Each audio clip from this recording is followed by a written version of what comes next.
In this lesson, we're going to continue our introduction to the for loop by taking a look at how to use a for loop to process the characters in a string. A string is a sequence of data just like a list or any other data structure is, and we can use the for loop to perform computations on strings. So we'll look at some simple examples in this lesson.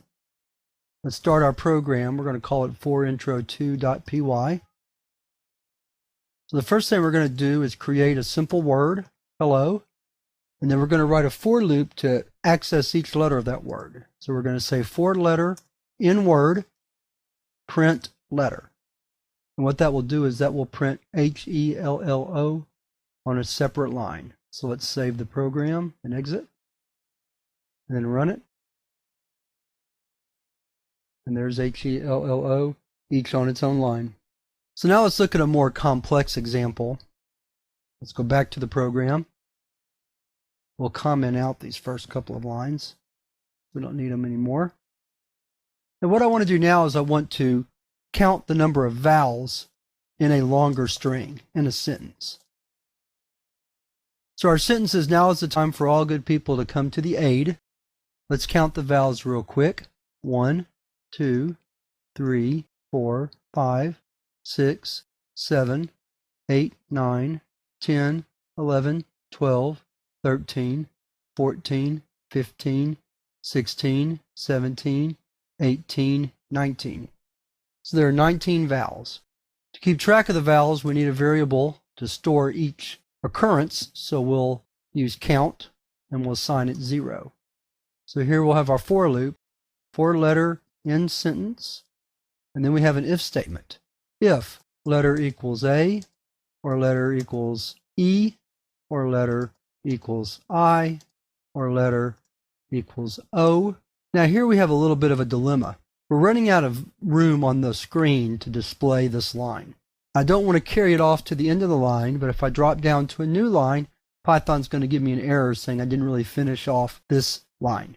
So what I can do is I can continue the current line on the next line by typing a backslash like that. And that backslash tells the Python interpreter to continue as if it was on the same line. So I'm going to come down here and indent a little bit more and say or letter equals U, followed by a colon, because that's the end of my if. And then the body of the if is simply going to say count is equal to count plus 1. In other words, if a letter is A, or a letter is E, or a letter is I, or a letter is O, or a letter is U, then the letter is a vowel, and we want to add 1 to the count. So then when we're finished, we can say print the number of vowels is plus string count, like so. So let's exit and save, clear the screen, and then run our program. And it says the number of vowels is 19. So it worked. So again, we can use a for loop anytime we want to process the elements of a sequence, especially when we want to process all of the elements in a sequence. Now, that's not to say that we can't use break or even continue to modify the flow of control, but in general, for loops are used when we want to access all of the elements in a sequence. And in fact, anytime we're working with sequences in general, we'll use for loops over while loops. While loops I like to call open-ended loops, and I like to call for loops close-ended, because with a for loop we can usually see, just by scanning the program, the range of the loop. How many elements is it going to access? Or what's the possibility? Well, we know that in this particular program, it's not going to access more than the last letter in the sentence, and we can see that easy enough.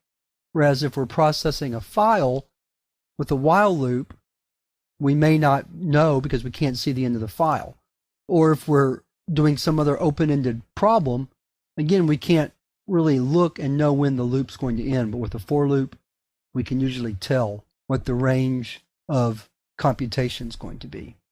So that wraps up this second introduction to the for loop, and now we're going to move into some more specific examples of using for loops with sequences by examining in more detail how to use the for loop with a list.